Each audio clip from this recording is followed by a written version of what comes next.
Welcome to the School Leadership Show. I'm Mike Dowdy. This is the only podcast dedicated to helping practicing and aspiring school leaders realize their potential, advance their careers, and achieve work-life balance. We bring together the greatest minds from inside and outside of education to deliver you the insights and tools you need to succeed in school leadership. This is the show we wish we had 20 years ago. This show is about you. We're here to help you become the best school leader you can be while still having a life outside of work. In this episode, I interview productivity author and podcaster Jeff Sanders. His wildly popular podcast, The 5 a.m. Miracle, changed my life, and I'm sure you'll enjoy this conversation with Jeff. We talk about the idea of intentionality when it comes to scheduling your day, the importance of developing anchor habits, what school administrators can do to be more efficient and effective, tips to increase energy and improve health and wellness, all kinds of resources on all of these topics and more.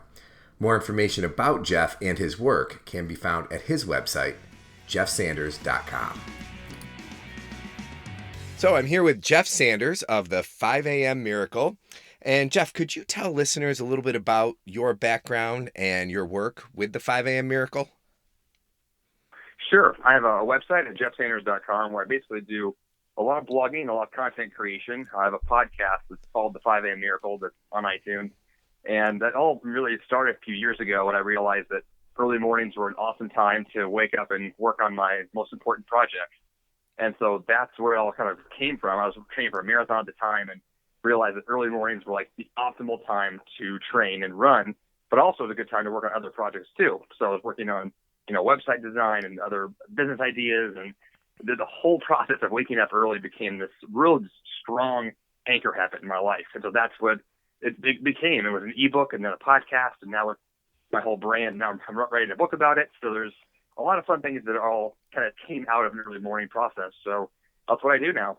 Well, in full disclosure, I'm a huge fan of the podcast. I've listened to every episode, many of them multiple times. And if my wife was here, she would attest to the fact how much my getting up early consistently has improved our lives. So thank you up front. That's awesome. Fantastic. Good to hear. So I know a lot of school administrators, this show is for school administrators, a lot of school administrators already get up early, especially if they work at the secondary level. Sometimes high school classes start like shortly after 7 in the morning. Now, you write and talk a lot about the idea of intentionality and how can people be more intentional with their morning routines to start their day off and on the best foot, I guess. Well, yeah, intentionality is such a huge piece of the puzzle. It's probably the most important piece because, you could, like 5 a.m., for example, is a pretty arbitrary time. Like I chose that because it was best for me. At the time that I was, had a job, I had to be at work by 9 a.m. And so a 5 a.m. wake-up call gave me the time I needed to train for the marathon, to have a morning routine of reading and smoothies and all these things I wanted to do. But in order to fit that in, I had to wake up at the right time for me. So being intentional really says that, you have a specific morning routine that you want to go through. And the question is, what if you backwards plan, when do you have to be at work at the very last second, and how can you, go backwards plan from there to figure out the time to wake up? If you're intentional about it, you're able to design a specific routine that gives you the most amount of time possible to do the things that you care the most about. And so, for me, it was 5 a.m. For someone else, it could be 4 a.m. or it could be 7. It all depends. But if you're intentional about when you wake up and what you do when that happens, you can actually get quite a bit done in a short time period. Because for most people, they are busy to be at work. Like if you're a leader of a school, a lot of times classes start at like 7 a.m. So if you're up really early and you have a small amount of time, using that as wisely as you can is going to be your only option. And so the question is, what do you do at that time, and what's the optimal time to wake up? And so that's the reason around intentionality and waking up early is that it is your life, it is your plan, but make sure that it's done with purpose and there's a real reason for it. Well, and you counsel people to write down exactly what they do in the morning, right? Yes, definitely in the beginning, especially because when I first started my morning routine, it was all based on a very rigid schedule. It's like 5 o'clock, I'm up. By 5:02, I'm putting on my clothes. By 5:05, I'm walking my dog.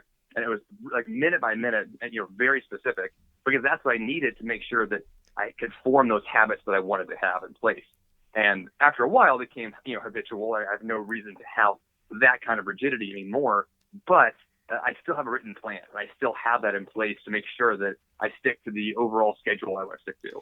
And I'm going to tell you, when I first listened to you talk about that, I thought, that's insane. I don't need to write it down. And then I tried it. Unbelievable. And then I went back a few times and tweaked it. And there was one time that a couple days in a row, like part of my job in the morning is to bring my wife's coffee up to her. So it's there when she gets out of the shower, right? Trying to be a nice guy. Nice. And there were a couple mornings in a row I forgot. I thought, oh my God. So I added it to the to the little spreadsheet list. I mean, now, after a few weeks, you're right, you don't need it anymore. But it's amazing what you can do to ward off decision fatigue if you can automate some of that stuff in the morning.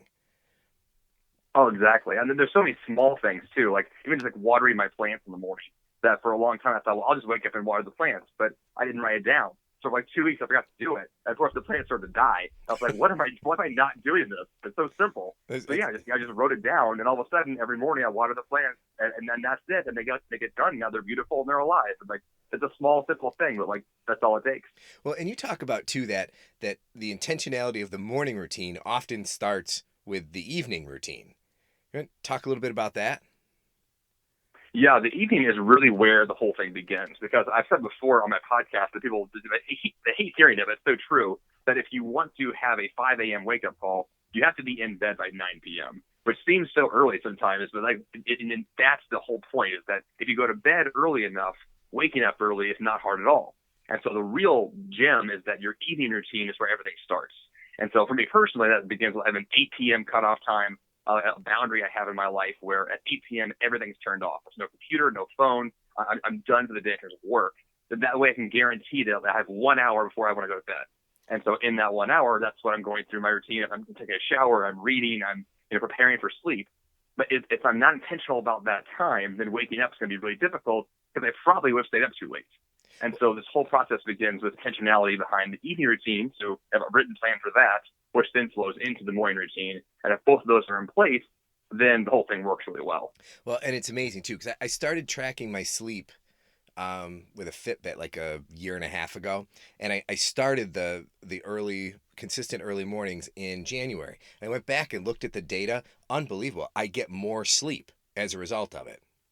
Because that's awesome. It forces you into a routine, and there's a lot of people out there. I've talked to people about this, and they look at me like I'm crazy. What do you mean? You start going up? You're in bed by 8:30. What are you talking about? I said, well, yeah, and eventually your family gets used to it and helps you. Now, I have a 13-year-old daughter. If it's getting close to 8:20, she's like, Dad, isn't it time to go up? She stays awake, but she's sending me to bed. The other thing, and we kind of hit on it a little bit already, but you do talk a lot about the importance of habits, and you mentioned anchor habits before. Could you tell people, what do you mean by anchor habits? What are they? How do they help? Anchor habits are actually it wasn't my idea originally. It's I read before a long time ago, but the concept behind an anchor habit is that it's one habit which causes other habits. So if you had an anchor habit of a 5 a.m. wake-up call, that might lead you to then have a healthy breakfast, whereas otherwise you may have just scrambled down a Pop-Tart. Or an anchor habit could be, going for a morning run, which then causes you to want to have other habits to stay physically fit. And so the idea is that you have a few key, like big habits in place that then cause you to make other wise choices. And so in my life, I tend to view I have three major ones in the morning. The first is waking up early. The second one is the workout. And the third one is the time that I actually begin my official workday. And so if all three of those happen, then like 10 or 12 other smaller habits also tend to happen, which causes me to have an optimal morning routine. And so one of my number one goals when I wake up is to make sure that those key anchor habits are in place. And if those are set, even not before, especially, if those things are in place, then I can guarantee lots of different small things are going to happen, and lots of productivity will take place, and everything will work. But if you don't have the big ones in place, then the little ones, it tends to be pretty random, and it's more impulsive to do those things. So that's why it's really important to have the big ones in place, which guarantees the smaller ones as well. Absolutely. And so, like I said, this podcast is aimed at practicing and aspiring school leaders and helping them to be more efficient and effective in their daily work. And, with ultimately the idea of being able to have some kind of work-life balance. Now, I know you coach people in those areas of efficiency and effectiveness. What do you think are the highest leverage habits that school administrators could develop in terms of increasing their own productivity?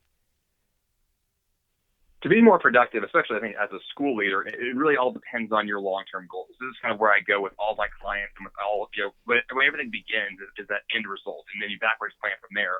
So if you have a school year you're planning for, there's going to be certain, a vision for the school year, a vision for your classroom or your whatever your school you're leading. You'll have these grand goals you want to achieve, and then you just backwards plan those to figure out, which milestones and benchmarks you want to hit, and then throughout the year you make sure you hit those benchmarks. And it seems so kind of just like blah blah blah business talk, but we've heard this before. But when it comes to your personal life and you being productive and guaranteeing your own results, it's the exact same process.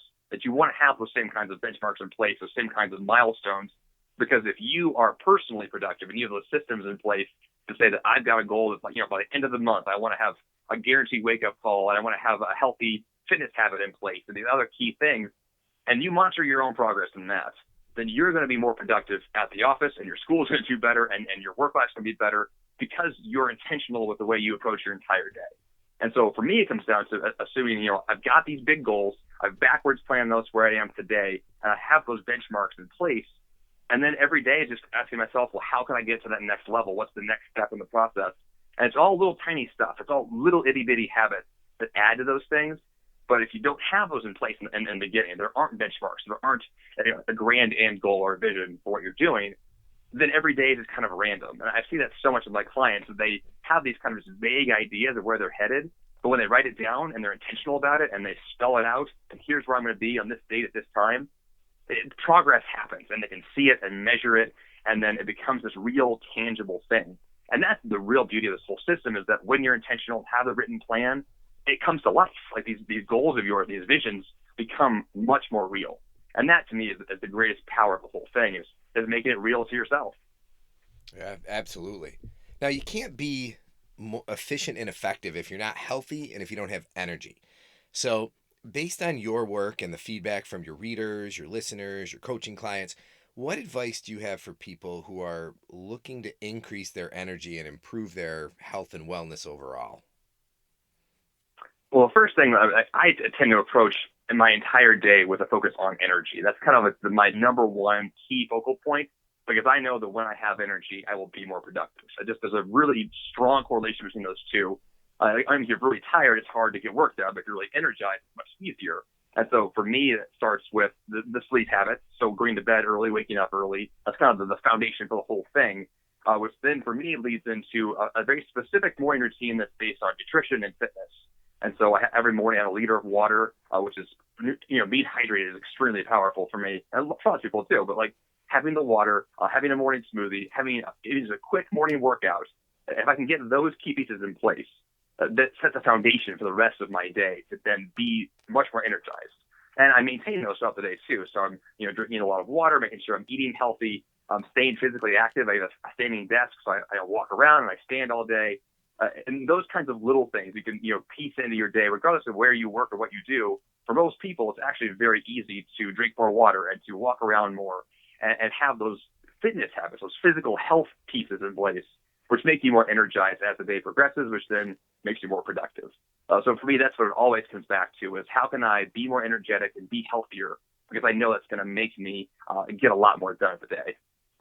So you talked a little bit about nutrition and the smoothies. So, other than the smoothie made out of leftovers, I heard about that one this morning. Yeah, that's right. So I told myself I was not going to go after the low-hanging fruit of asking you about why you eat so many bananas, but I gotta. So go ahead, talk about the bananas.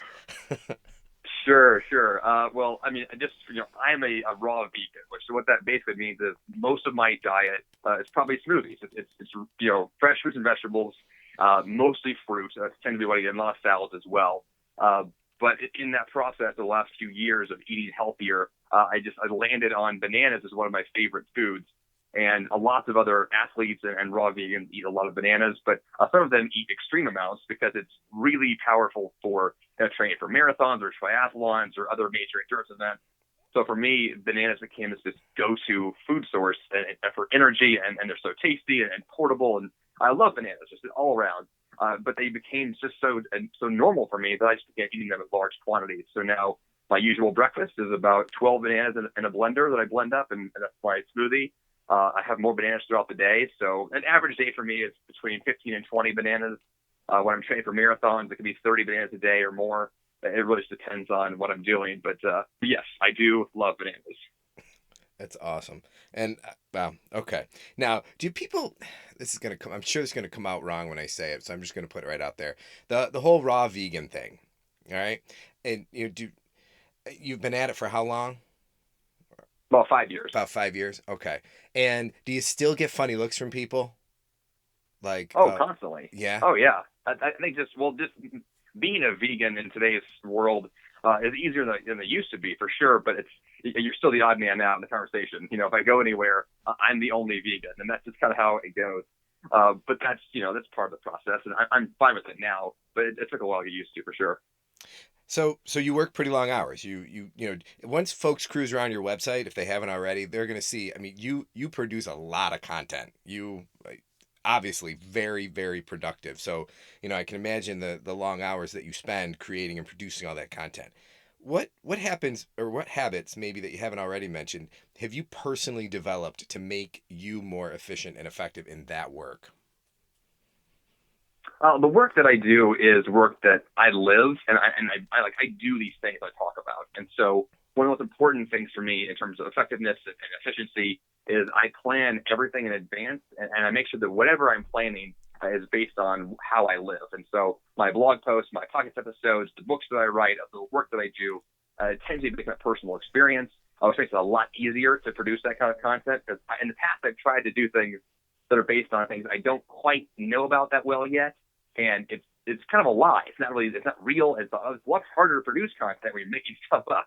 And so I found that if I base it in reality and I'm discussing things I know really well and I live personally, it's much easier to produce. So yes, it is a lot of content, but it's much more efficient for me to write about things that I'm passionate about, I'm energized about. And if I have that going for me, it's much easier to produce. And yes, and on top of that, I have systems in place to make sure that I've got time boundaries for how long it takes me to produce something. So I did a blog post earlier this morning, and I had a time limit of 2 hours. And that included everything from getting the idea to writing the post to doing social media planning to I record audio blogs of that post as well. So I recorded me reading the post and I published that. So the whole thing is there's a time frame to it, and there's a very systematic approach to the order in which I do everything. But that took time to get to. But the way that I do things now is that everything's a system. Everything's a production. Everything requires planning and execution, and it's all very systematic because that's the only way to guarantee I have time to get it all done. And so, over the time, it's easier now than it was before, but it definitely is a process. And I spend a lot of time refining those systems because that's what makes everything efficient. And that's what allows me to get more done. Well, and it's interesting to hear you say that because it kind of circles back to that idea of intentionality that we started off with. But even getting people to put in their calendar time to work on certain things. So I started, I don't know, a couple months ago, actually putting in my calendar, like looking at a presentation that I had to give maybe in 2 months and then backing it up and actually blocking out time on the calendar to work on that presentation. Instead of it just being something that kind of lingers in the ether and is always on your mind, you put it on the calendar, a time to work on it. It's off your mind. You work on it when you have to do it, and then it's done. Is that kind of your approach? Yes. Okay. Oh, definitely. I think time blocking in that sense is absolutely a wonderful strategy to use. I've used that I'm working on a book right now, and that's exactly how the book is being done. It's in these big time chunks where I'll go and work for 4 hours on it. And then after those 4 hours is over, I walk away and I don't think about it again until the next 4-hour block shows up. And if those blocks are in place and I have enough of them scheduled, then I will get the whole thing done eventually. And I don't have to worry about it constantly back in my mind. And there's, that's a process to get those things in place. But once you have those blocks in your schedule, it's easier to then go ahead and execute and get it done. And did you find, because I found that when you first start doing that, it takes an inordinate amount of discipline to look at that calendar, that task manager that says, okay, now is the time to work on this project, and to actually work on it. Instead the follow through of actually doing it it's remarkably challenging to say yes to yourself to do what you said you're going to do, which is funny because it seems like it'd be so obvious to say, well, I scheduled it, of course I'm going to do it. But it's not that obvious. And a lot of times I'll schedule a 4-hour block, but then I will find 1,000 things to do besides that one thing. Mm-hmm. Like, it's so easy to find, like, I'm going to clean my room because it looks a little dirty, but Yep. that's such a pointless activity where I should be doing the hard work first. Well, and yeah, you obviously have found, and I have too, that after you start to realize that kind of scheduling time to work on things on your calendar works, then it becomes easier to follow through. Definitely. It creates this real sense of momentum. Once you've done it a few times and you know how powerful those sessions can be, then you actually look forward to those sessions and you want them to happen again and again, because you know that once you start focusing, a lot of work gets done, and it's addicting. It really is, especially for me as a productivity junkie. I love getting stuff done. And so if I know I have a system that works well, then that's a real opportunity thing for me to do, to look forward to it and to jump into it and to not distract myself with procrastination techniques, which happens all the time anyway. Now, I want to talk a little bit about resources for folks. You compiled a list of your top 10 most influential books for 2014. Can you talk a little bit about what's on there and where people can find out more of that information? Yeah, sure. I have a blog post that I wrote. You can Google it. I can give you the link later on. But it's a blog post that I wrote where I have my top 10 books that I read last year. I tend to read a lot of books. It's one of the best ways I find I can learn and grow and produce better content myself. Do you schedule that? Do you schedule that reading time?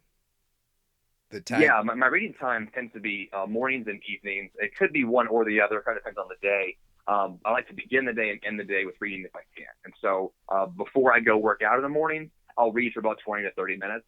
And then before bed, another 20 to 30 minutes at that point. So hopefully an hour per day is ideal. Some days more, some days less. But that tends to be my goal for reading now. But yeah, other than that, I've got those top 10 books I listed out. The top few, the number one is called The One Thing by Gary Keller, and the second one is Essentialism by Greg McKeown. And those two books they're pretty similar. They both talk about the idea of being an essentialist and focusing and doing only one key thing that matters most. And that's like there's a theme for my year. Like those two books really define what I was thinking about, what I was working on, what I was trying to implement. And those two made a huge difference now for me in 2015 because I've implemented those strategies now and I'm using them, and it's incredibly powerful. So those two books are definitely top of my list, even now, as amazing books to read. I will. I'll put the link in the show notes right to that post about those influential books. What other resources out there have you found to be helpful in terms of personal productivity and health and wellness? I mean, other than jeffsanders.com. Yeah, I tend to jump on books and podcasts as my go-to sources. So most of my favorites, and there's Darren Hardy, who's a publisher of Success Magazine. He's an awesome resource for me personally. I subscribe to his magazine. I also have read, his books. His first one is called The Compound Effect, which is an amazing book, the best book I've ever read. So that one's phenomenal. And then podcasts, I tend to listen to as many as I can that are about productivity and business and health and wellness. So like Michael Hyatt's This Is Your Life podcast, Dan Miller's 48 Days to the Work You Love. Those tend to be kind of my go-to, just like every week I'm consuming that content, listening to those shows. And I tend to read books that are all about productivity and health and wellness. So my favorites all kind of fall in those categories. But yeah, if a book is popular and people like it, I'll probably find a way to read it or listen to it as an audiobook. So I love to do when I run. So that's kind of my go-to. It's just books and podcasts all the time. So you got a big race coming up, right? Have you? I'm working on one for next fall. Next fall, okay. Wait, which one is that? The 100-miler, or which one? No, this is a 50-miler in Chattanooga, Tennessee. There's a 100-miler called Leadville that I want to run, but that's not going to be until the summer of 2016. I did my first ultra about a year ago, and it was only a 50K, but I'm toying with the idea that it's every fall out here, Columbus Day weekend. We've got one, and I'm toying with the idea. I'm on the fence, maybe which one is going to be 50K or 50-miler, but it's a long way, man. That's definitely a long way, and it doesn't matter how long it is. Because once you get past the marathon distance, it just feels like forever. It doesn't matter how far you're going to run. It's just torture for a long, long time. Well, and it has an effect. The training is tough because the training affects the people you live with too. So that oh, definitely, when you're out for hours at a time. So you're closing in on episode number 100. I just listened to number 99 today. So you want to talk a little bit about you got some special plans for that episode. What are you going to do? I've been toying with this idea for a while now, knowing that it was coming up on the calendar. I think that at this point, I'm working on this episode this week, and right now it's more of a reflective podcast. So I'll be going through some of my highlights of the best of in the last 100 episodes, my favorite guests, favorite topics, things that have really made the biggest difference for the audience that I can tell. A lot of reasons that is because a lot of people listening to my show now, they're new listeners, and so they're not going to go back and listen to every single episode. That's a lot of listening to me talk, which I totally understand.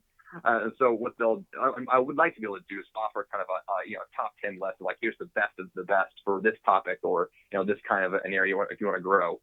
So this episode 100 for me is going to be more reflective about the process, what I've learned, what I would like to do going forward. Just a really good chance for me to kind of look back at the work that's happened in the last couple of years. Because it's been a fun journey. So I'm really just super excited about it. Very cool. And I kind of want to finish up with something I do towards the end of my podcast, a 3-2-1. So if you had to boil it down, what are 3 resources, and they can be anything you want, books, blogs, videos, you mentioned a few things, that people should see in the next month or so?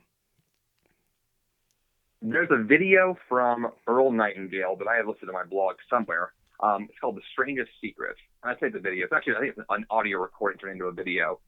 What that is, it was he recorded. Earl Nightingale was a very famous founder of personal development back in the 60s. And he has written many books, and he's a very prolific guy. He died a few years ago. But he has this audio recording called The Strangest Secret, where he talks about kind of this secret to being successful. And this audio program is so incredible. I've listened to it probably 100 times, and I love it. It's phenomenal. So I can give you the link for that one in the show notes as well. But that's a video or audio program that's just one of the most powerful things I think you could listen to just for motivation and mindset and attitude. It's a phenomenal listen for sure. See, a second resource, there is the task manager that I use is called Nozbe, Nozbe. It's made by a Polish company, but that task manager, whether you choose that one or not doesn't really matter. I love the concept of having a task manager, like a dedicated resource to manage my entire life. And this is all based off of David Allen's book, Getting Things Done. He talks a lot about it in that book and in his systems about this idea of putting everything out of your head and on paper in one location. And for me, the task manager is that place where I just dump all of my tasks, all my ideas, all this stuff lands there. And so I think if you're going to, try to find a way to get your life organized in a very simplistic manner, having a task manager is fantastic. If you use the one that I use, that's totally fine. But that's the idea, is that you get it all out of your head, put it all on paper. That to me was life-changing when I first said that. And so that's why I love to refer people to do that, because that process is amazing. And I guess third resource, honestly, I would say go back and read one of those books I mentioned earlier, either The One Thing or Essentialism, because those 2 books are phenomenal in terms of really mentally understanding kind of what it means to be productive and to do the right things at the right time. That's why those books to me were so powerful. Nice. And 2, if you could give people only 2 pieces of advice when it comes to health and wellness, or maybe think energy in the greater context, what would those 2 things be? The first one, I guess, would have to do, similar to the idea of bananas, is to add more of the healthy foods to your diet, as opposed to thinking the opposite direction, which is what should you take away. For most people that think about trying to be healthy, they're thinking I'm going to stop drinking so much alcohol or stop eating so much fatty food, when really the idea is, what could I add into my diet to be healthier? So that's when, about 5 years ago, I began to consume more fruits and vegetables. And the process just really started with going to the store, buying a lot of that food, and just making it available for myself to eat. And when it was available, I would eat it. And that just by default caused me to form those habits of eating healthy food more often. And then the less healthy food just wasn't as available. I wasn't eating it as much. I didn't buy it as often. And that slowly over time really became habitual and really works. So I think if you think about trying to be healthier and trying to, just bring healthy food to the office every day, that simple concept of adding more in is really powerful. And then the second piece has to do with fitness. The way that I like to view, being high energy and that lifestyle where you feel fantastic every day is based off of getting the most out of your time, because, I run marathons, but that can be very time consuming. And so if you don't have as much time as you would need for that kind of training, you could do burst training or what's called high intensity interval training, which basically just means you'll take like 15 minutes and just work your butt off and work out so hardcore, and then you're done and you walk away. And studies have shown that kind of really high intensity workout is more effective than a longer workout. So if you're going to work out for 15 minutes and just sweat and get your heart rate up like crazy and then be done with it, you're actually going to have better end results than if you did like a slow or medium speed jog. And so that's the idea. Do whatever you can to maximize your time, but you also get better results if you work out really hardcore. So I'm a big fan of that style of workout. I don't think it's awesome for somebody who has a really busy lifestyle, because that's what you have to fill time for, and it's really effective. So it's pretty awesome. All right, and finally, one thing that school leaders could start doing tomorrow that would increase their productivity. I would say plan your day on paper. I think that's the most simplistic and yet obvious way to make tomorrow better, is to write it all down. Every single thing that's in your head that you want to do, put it all on paper, because that makes it real. And then also you can figure out, once you've done that, which things are realistic to actually get done, which things you're going to cut, which things can be rescheduled. I think the idea of putting it all on paper and really just, line by line, what am I going to do, and in what order, and at what time, that will make you think and be so conscious about your day, you can't not improve, because that process is just so obvious and it works so well. Jeff Sanders, this was fantastic. Thank you so much. You got a true fan here, and I'm hoping we get point more folks towards your work. Where can people go to learn more about you and the 5 a.m. Miracle? Yeah, the podcast is on iTunes. You can just do a search for that, or the website, jeffsanders.com, has got links to that podcast, the audio blog, the blog posts, the articles. Everything that I've done is at that website there. So that's the key place to go. And by early next year, there'll be a book as well. But for now, it's the website and the podcast. Fantastic. Thank you. Yeah, thanks a lot.